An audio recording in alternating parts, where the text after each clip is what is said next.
Now, strategic patience, that's the key US policy on North Korea. But while the United States patiently waits for the North to show its sincerity about denuclearizing, the regime is engaging in some diplomacy of its own, cozying up recently with Japan and Russia. So should Washington take a fresh approach to Pyongyang? Our Hwang Sung-hee posed that question to Frank Jannuzi, who worked as Asia policy advisor for the Obama campaign back in 2008 and is now serving as the president of the Maureen and Mike Mansfield Foundation.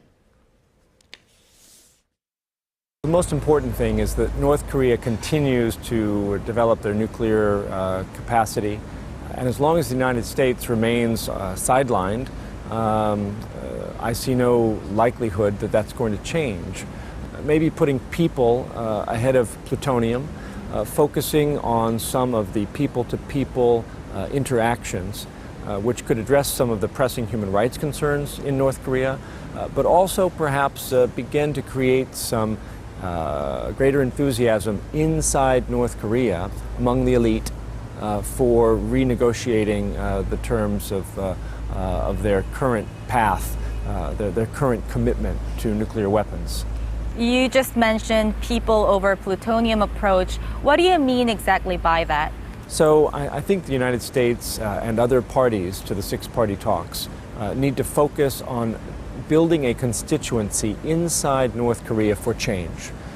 It means even if you keep sanctions, doing things like family reunification visits, cultural exchanges, bringing North Korean students out of North Korea, all of these things can help show North Korea that the true path to security does not lie with nuclear weapons. Really knowing that there is this huge nuclear threat in North Korea and just using the people-to-people approach, wouldn't that be too dangerous?